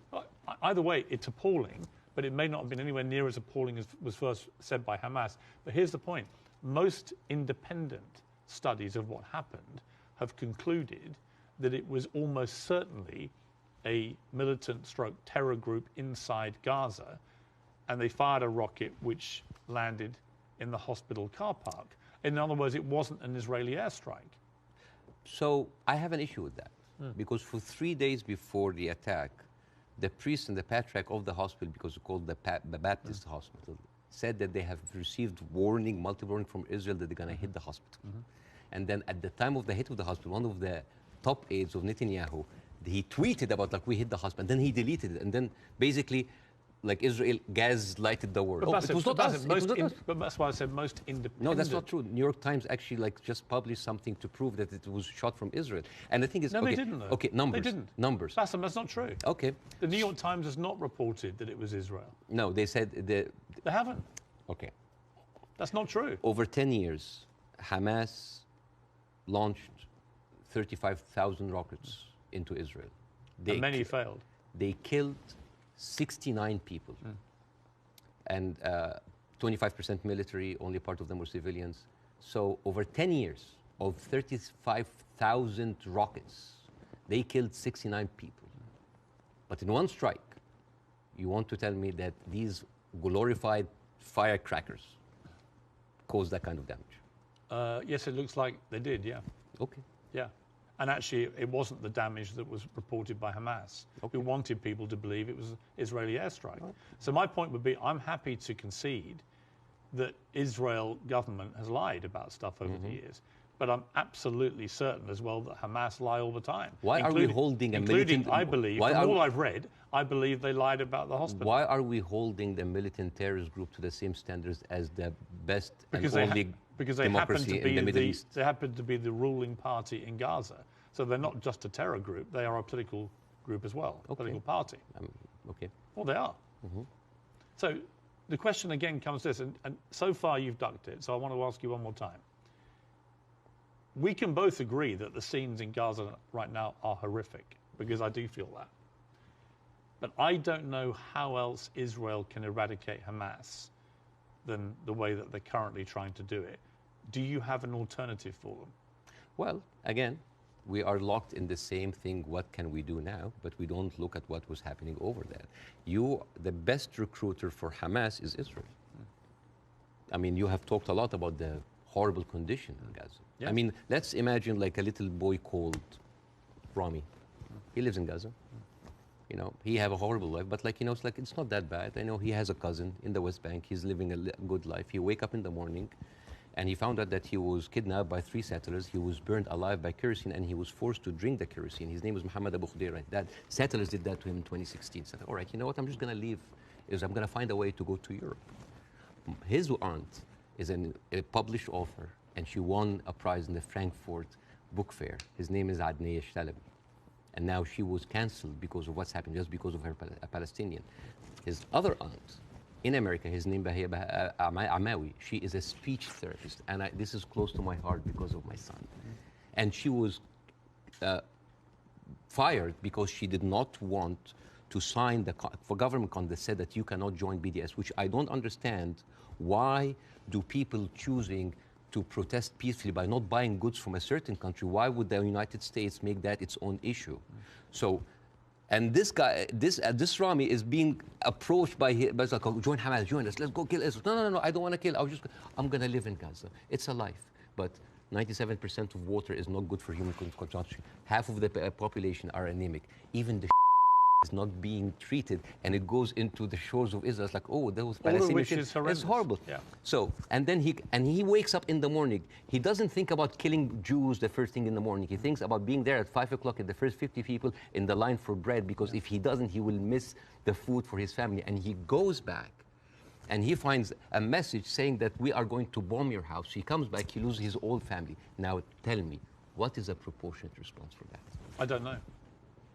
I don't know. You cannot create terrorism and then you... I don't know. They have created this. I don't know is the answer. But Bassam, let me ask you this. Hamas will have known when they perpetrated what they did on October the 7th, what the scale of response was likely to be. How does that help the Palestinian people? I don't know. That they are supposed to serve? I don't know. The wheels are already set in motion. But it doesn't, does it? I do not, you know, I feel sometimes that Hamas is with us in the room, that we are bringing Hamas. Who has the power in this equation? Who has the 4th largest and strongest military power? The whole idea about Israel, it's like, oh my God, the Arabs are going to destroy us. Look at the map. Well, hang on, hang on. Hamas's stated goal is the eradication of Israel and the Jewish people. Yes. They make no pretense about it. They've made no attempt, unlike the Nazis who try to cover up their crimes. Absolutely. They've made no attempt to try and deny what they brazenly boasted about it. Yes. They are proud of what they did. Right? And they will have known, again, the scale of what they did on October the 7th would have prompted this kind of response, which would have led to thousands of innocent Palestinians getting killed. And my question for you... I wish the 7th of October never happened. Right, but every time something happened. You say Hamas is everywhere. Well, yeah, actually all roads, all roads on this particular part of the crisis, and I accept it's been going on for 75 years, this conflict, but all roads in this crisis lead to Hamas and what they did. And not necessarily. Because all roads goes to the condition that created Hamas. If the Jewish people were expelled from Europe and went to Argentina or South Africa and Uganda and went in and took the land, you would have Hamas in all of these places. You and I can agree that the conditions Palestinian people have had to endure in Gaza for a very long time are completely unacceptable. I think it's completely unacceptable that Israel has wielded such control over the people of Gaza, working out who can come in and who can go out, turning on and off water and power on a whim, turning off the internet on and off at a whim, all that kind of stuff I can completely agree with. But given that I think we agree Hamas are a terror group... Okay, let's say... Let me finish my question. Given that we agree that Hamas is a terror organization who have a publicly stated position of annihilating not just Israel, but Jewish people, and as we saw on October the 7th, they mean it. If you are Israel, what do you do to get rid of those people who have shown the world that's exactly what they will actually do if they get the chance? You know what I would do? I would give the Palestinians what they deserve. Terrorism is a virus. Yes. It's a virus. I agree. If a patient with a flu came to you and you're a doctor, how can you treat that patient? How do you treat it as a doctor? How do you do? Well, you're the doctor. You give them nutrition, fluids, and rest. So the immunity of the body gets rid of the virus on its own. If I receive that patient with the flu, and I took a sledgehammer. It's like, why are you not getting better? Do you think that patient will get better? No. You are weakening him. You are making him worse. Israel did not just like weaken the body of Palestinians, making them unable to get rid of hate and radicalism. They have openly bolstered about helping and giving money to the same terrorist organization. So, I agree. I think Netanyahu is complicit in keeping Hamas in power because it suited him politically. yes, And I think you can't get away from that. yes. There's no question of that. But there's also no question that the Israeli government, led currently by him, has to stop Hamas from perpetrating another terror attack. And again, it comes down to this question. What do they do to get rid of Hamas if it's not what they're doing? I don't know. But like as an Israeli citizen listening to this, how come that my prime minister bragging about giving money to the terrorist group that he is using right now to eradicate a whole group of people and yet using them as an excuse? Isn't that weird? This is like but I can agree with this you is about like that. Tony Blair being like found like giving money to Al-Qaeda or ISIS and then going to fight them. How does this work? How does this work? I agree. How does this work? but Bاسم, I agree with so you. yeah, it's a terrorist attack. And Israel is funding them? I mean, this is in the words of Benjamin. This is the thing about Benjamin Netanyahu. He brags about that stuff. So this is a circular question. Yeah, but yes, I agree with you. Hamas is to blame. Who created Hamas? Who's helping them? And who is allowing for an environment for that kind of hate and destruction of Jewish people to aspire? And the thing is, there's something very important to the Western audience here. They think that Israel is a small, tiny country between the hostile Arab countries. The biggest military power in the Arab world is Egypt. They have a peace treaty. Their neighbors, Jordan, they have a peace treaty. Saudi Arabia, Emirates, either like have like full relationship or like on the way of normalization. The only people that, even Syria is not like even like they didn't launch like a single bullet. The only two crutches that Israel has is like Hezbollah and Hamas. A few militant, thousands of militant. Syria, is that really formed an existential like threat, especially if I know that over 13 years, only 69 Israelis were killed? I would say. Would that really wipe out Israel? Is Israel that weak? I think if you have two groups of people who are ideologically wedded to your destruction as a state and as a populace, and you're constantly firing rockets, as Hamas have done for over a decade now, then that cannot be acceptable. You have to stop that, right? These are terrorists who've now shown on October the 7th their true colors. They don't just talk about wanting to kill all Jewish people. They are going to do it if they get the chance. So I don't believe Hamas can possibly stay in any position of authority in Gaza. I think that would be ruinous for not just the people of Gaza, but also for Israelis. So if you're going to get rid of them, which many people think on both sides is inevitable and should happen as a consequence of what they did, the big question is, how do you do that? And I don't know any other way other than the way Israel is currently doing. Hence my personal moral quandary about this. So if a terrorist takes over the Empire State, instead of taking him out, we bomb the whole Empire State? Well, that's the question, isn't it? Proportion. That is not even a question. Well, that was not even a question because that would be ridiculous. You talk about the normalization of the region. I mean, the theory that I most buy into, supported by recent, I think, Wall Street Journal reporting, that hundreds of Hamas terrorists had gone to Iran for training before this attack. Okay. It had obviously been very carefully organized, and so that is, I think, highly likely.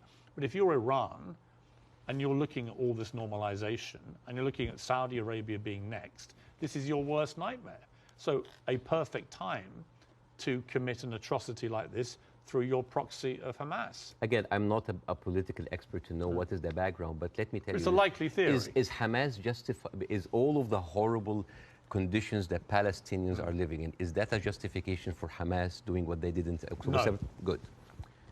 Do you think so? Of course not. Right. So we're agreed. No, of course. So let me ask you the question a different way.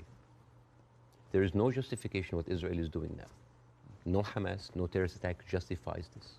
Well, because you have been there. No, but you have been there. You have stood against the Iraq war. Yes. And that is too much. Yeah, but here's the difference. You are killing a whole population. No, here's the difference. I didn't stand against them for that reason. I stood against the Iraq war because I did not believe we had seen evidence that Saddam Hussein had weapons of mass destruction. So we were fighting a war against a country, and a despotic leader, which had nothing to do with 9/11, as they were trying to claim. It was actually a lie perpetrated on the world, and the consequences were disastrous. 1 million people died. I mean, over 150 British troops died. My brother served in Iraq and could have been one of them. You know, the whole thing was a fiasco, a deadly fiasco. It led to the rise of ISIS and all the hell that came with that. So, you know, yes, absolutely, I fought that campaign against that war, and I wish I'd been successful. But the singular difference here is no one is disputing, least of all the Hamas themselves, that they perpetrated this attack. And I believe Israel has a fundamental right and a duty to defend its people from them doing it again. So if we can agree on that as a principle of a country that's had that kind of attack and how you deal with it, the question then becomes, how do you eradicate the people who did it?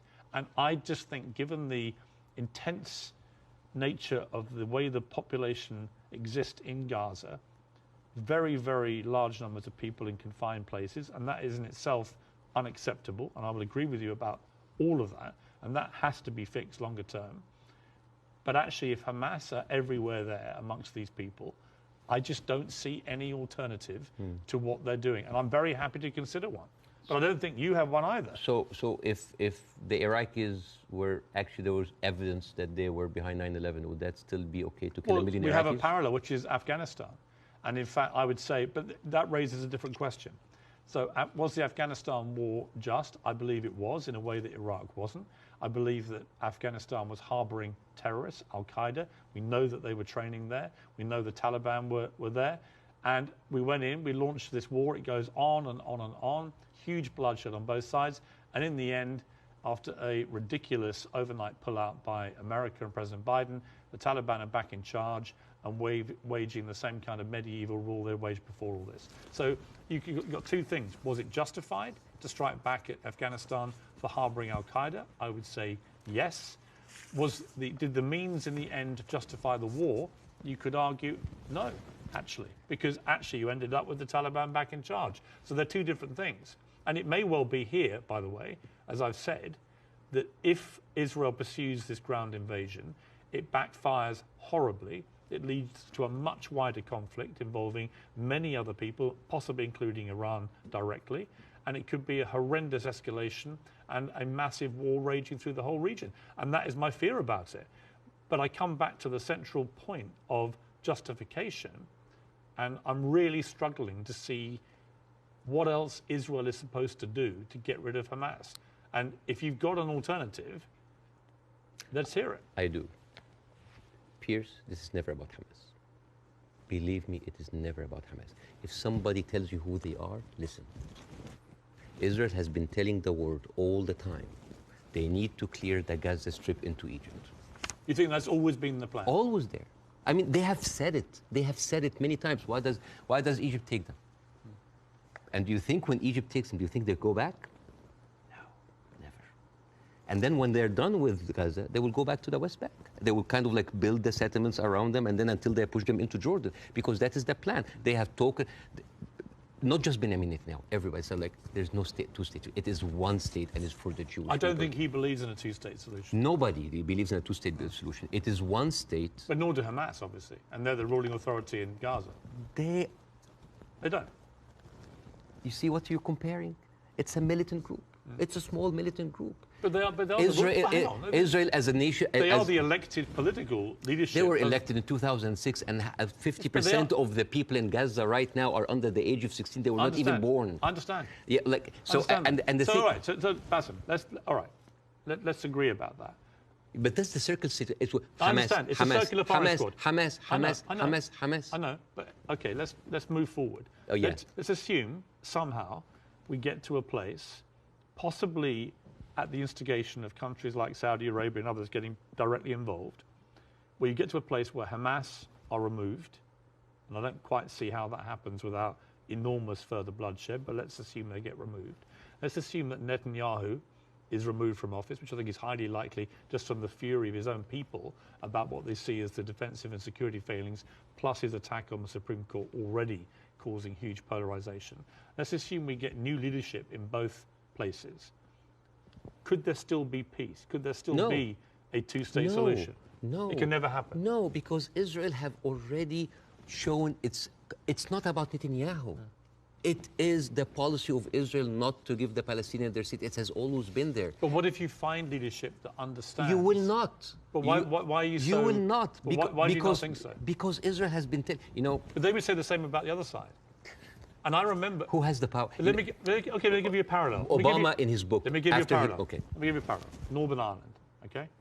Northern Ireland appeared to be completely intractable, with the IRA and the loyalist paramilitaries trying to kill each other. In the IRA's case, trying to kill British people as well, because they did not want this to go the way that people wanted it to go. And ultimately, we got to peace because we found leaders who actually had the courage, to get in the room with the people that were trying to kill them and to do a deal. I don't think you can do that with Hamas. They're on a different scale altogether to the IRA.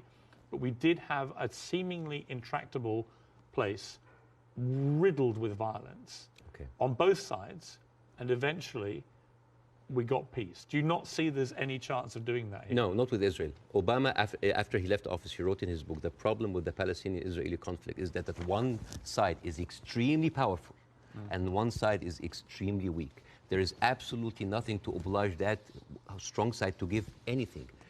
All over the years, Israel showed you many times that they are not interested in peace. Leave Gaza. Forget Hamas for a second.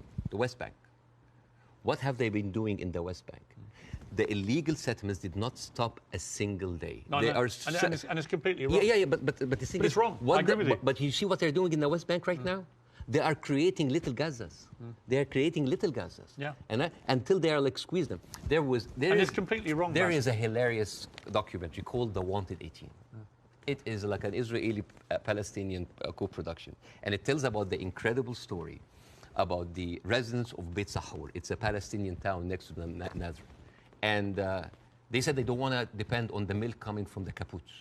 So they bought 18 cows. 18 cows. And they didn't know how to milk the cows or have a cow farm. So they were like engineers and doctors. So they sent people to kind of like to learn how to do the farm. So they bought the cows and they started to produce milk and they started to sell the milk to the villages.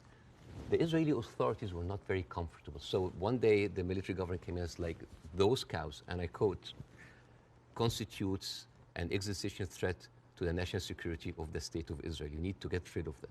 And the movie goes about like the hilarious attempts of hiding those cows between the butchers and the houses. And in one scene, a cow is actually running and the Israeli soldiers are like running behind it and they corner it and they corner it and they're about to kill it. And you know what did the cow say?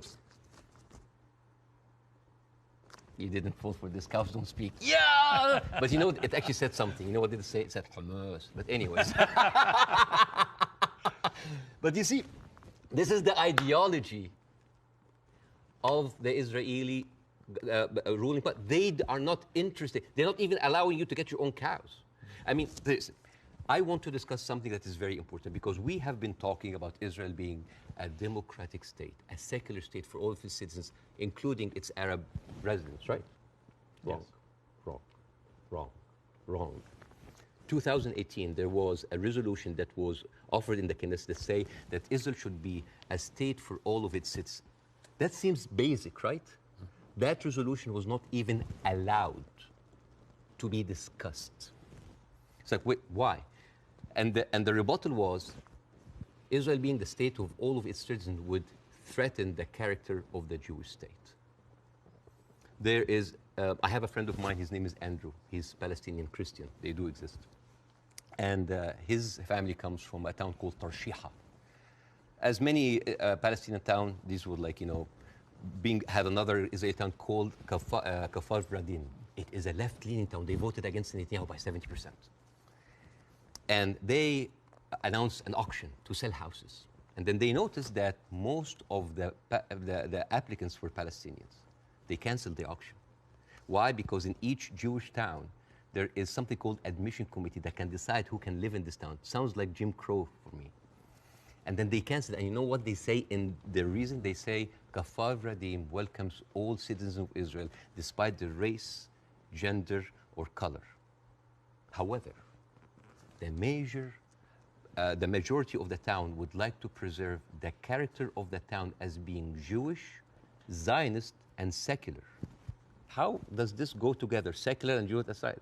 You know, and this brings me to this picture. This is a very famous picture. You know, remember this picture? I'm sure you've seen it. Yeah.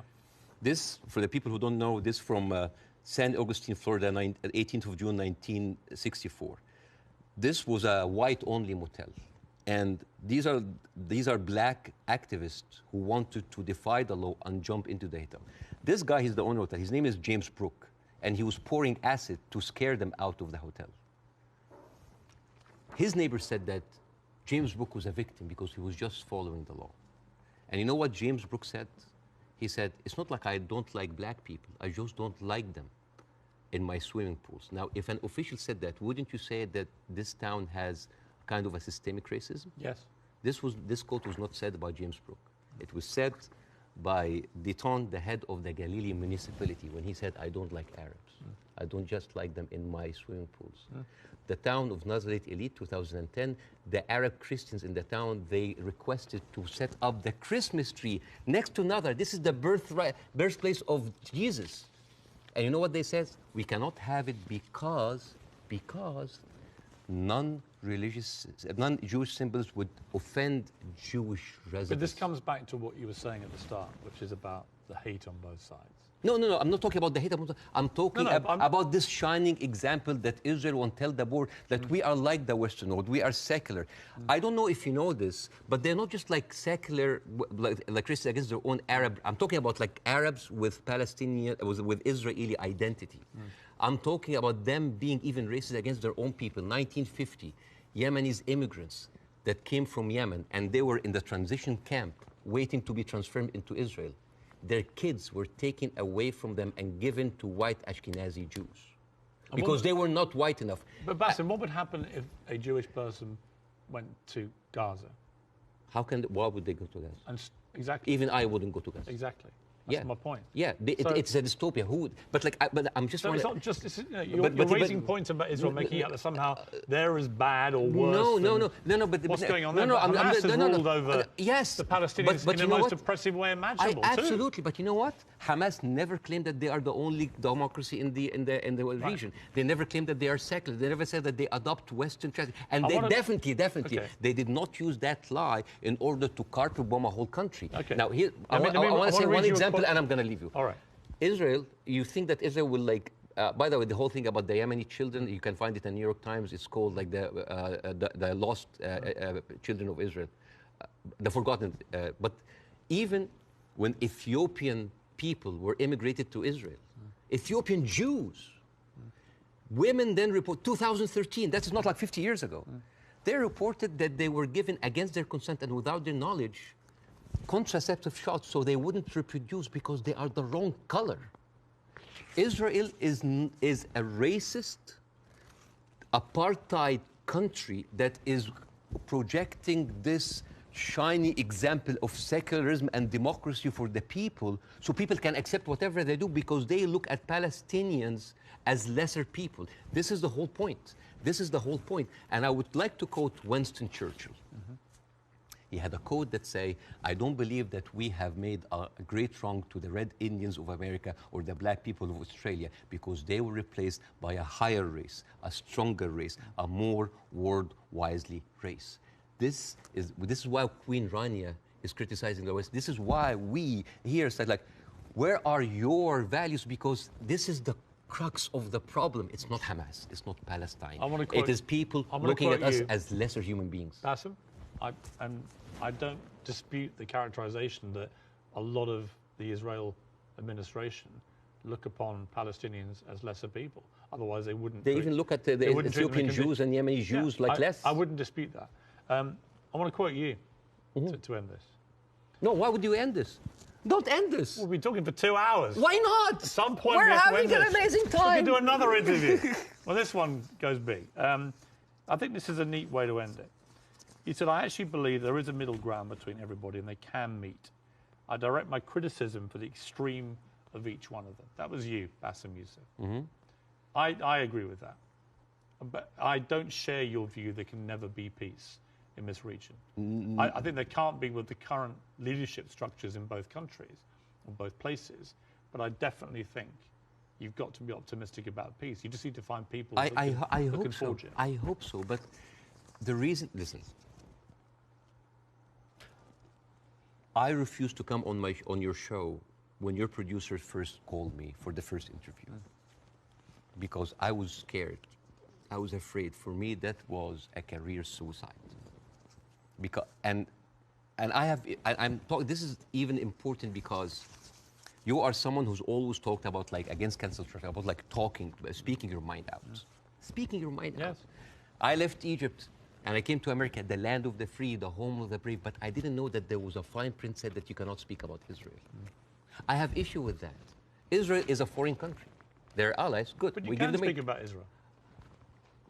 How many people lost their jobs? Even Bella Hadid. Bella Hadid, by the way, She hasn't lost her job. No, but she talked about death threats. She's talking about like being silenced. Sure. By the way, Bella Hadid is she's Palestinian. And you know who else? Gigi Hadid, sisters. I love the Hadid. They are with us. Yeah. Anyway, so I know them both. They're very nice. Yeah, but the thing is, if you are that high and you cannot speak about it, and it's not about. It's Well, like, you can. You just have to. You can. I mean, I've spoken out about these issues, and you get shot at, not literally, but metaphorically, all day long on social media. But that shouldn't stop people from doing it. I'm just like wondering, as an American. You do? As an American, yeah. But like, I'm doing now because like the first interview went well. Right. I'm doing that because I want people to see that you can really speak up and not just get canceled, but get rewarded. My career is going fine. Yeah. It's great because I want people to have the courage. There should be no limits. I'm kind of like so confused as an American citizen why every American presidential candidate have to go and kiss the hand and bend the knees to AIPAC. This is a lobby that works for a foreign country interest. Why don't we have like a lobby for Saudi Arabia? At least they're giving us more money. You know the great thing? You can say that here. Yes. You couldn't say it in Egypt. That's why you're living here. Yes, but again, a lot of people feel the burn, the heat whenever they come down. If I was an American, I'd be going, oh, all right, Bassem, all right, we'll take the criticism because you can do that in this country. And I'm happy. When you criticize the government in your own country, yeah, they drove you out. Yes, and that's why I came to America, to play the white man's game, to actually to pass this acquired white privilege to my children. But the problem is just a country of white people. But here's the problem. And the white man's game, the game in America is not a white man's game. It's a game that actually has a democracy and believes in freedom of speech. But there are dog whistles everywhere. You're not going to be put in jail for this interview. Or I can lose my career and I can lose jobs, and you know that. You could know that. In Egypt, you could. No, here you can. In Egypt, they arrested you. Here you can. And they threatened you, and you would have probably ended up in prison or dead. Here, a lot of people lost their jobs because they spoke up. It depends what they say. Of course, but again, if you're Kanye West and you spew anti-Semitic garbage, I'm not. You're going to lose. You're going to lose what you have. I will never adopt that kind of point of view. But the thing is, there is dog whistles everywhere. As I told you at the beginning, you cannot just say it's like anti-Semites. Like, I mean, now, how come that the Palestinian flag is outlawed? By the way, it's outlawed in Israel. If you raise the Palestinian, you go to jail. And now they're saying like the Palestinian flag is a pro-Hamas. No, it's not a pro-Hamas. You know, I was doing a comedy show in Arizona, and a guy was like wearing like a kufiyah, like a scarf, and I took it, and I'm not like in hyperbole and like wearing symbols, but I just took it because like, why are we going to outlaw colors and flags? That is absurd. That is not right. I agree. I don't think you should, but you should certainly outlaw Hamas. They're already outlawed. I mean, I'm not supporting them. They're a terror group. Okay. But the people with the power, the people who supposedly have the... And you should, by the way, I will say this, you should be able to criticize the Israeli government without being accused of being anti-Semitic. But I have in this interview repeatedly, and I'm not anti-Semitic. I just have a problem with all of what the Israeli government's been doing. And I have a problem with how any criticism to Israel by some circles here are considered anti-Semite. This is not fair. But a lot of the people doing it are actually anti-Semitic. Yes, but also a lot of Zionists are against Israel, that they hate the Jews. You know, we've discussed that. I want to end on a happy. But before that, I want to just like say 2 words about the media, which is, please. Sure. Mr. Zomlot, the Palestinian ambassador that you have, this guy lost 6 members of his family in an Israeli strike. And when he went on like some British news thing, he sat down and the lady told him, it's like, we are very sorry for your personal fun. I'm sure you don't condemn the killing of Israeli civilians. What? In the same moment. There's another girl like called Yara Eid. She was like on Sky News. And the girl was like crying, like, I lost 30 members of my family, 17 of them are children, I lost my best friend. And then, what did you think would happen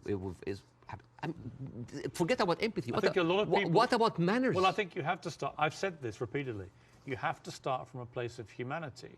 You have to look at what happened on October the 7th and feel utterly outraged and disgusted for the loss of human life. Yeah. And you also have to feel that for what's happening in Gaza to innocent people. But and if you can't feel for both sets of people, both sets of innocent people being killed, if you can't feel a sense of despair and horror over their deaths, you don't have any humanity. Believe me, Pierce, it's not really about that. There's a deep sentiment in the Middle East, in Arabs, that the West do not look at us as equals. Well, you know what? So what I did, I went to the machines. Yeah. And I asked ChatGPT simple questions.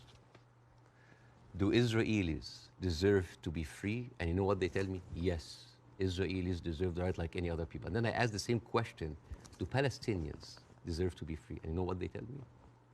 It is complex. It is a sensitive issue. Well, it's not complex. It's not sensitive. The Palestinian people should be free. Yeah, but even the machines have... Let me finish. And they should have exactly the same rights to freedom and freedom of expression and the way to lead their lives and to water and to power and to internet that Israelis have and we have here in America and we have back in my home country of the UK. And I want that for the Palestinian people. We've got to end it there. Okay. Mainly because I've worked up a hell of a hunger in 2 hours of interview, and you have brought your wife's cooking. So tell me again how I do this. Okay, so basically... Take a piece of this, put it in the olive oil. Yes. Which is from the West Bank. Yeah, from the West Bank. And then a little bit of this. Yes. Like that? Yes, yes. This is like amazing oil coming from the olive tree. This has come from the West Bank. Since 1967, Israel have actually uprooted 800,000 olive trees, just to... That is absolutely delicious. I know. Please thank your wife for me. Thank you. Wish her all the best and her family, particularly those who are obviously in Gaza. It's been great to see you. Thank you so much. In America. Let's do it again. Let's do it again. Let's keep talking. Yes. I honestly think the way through this is people keep talking. Yes. Good to see you. Thank you so much.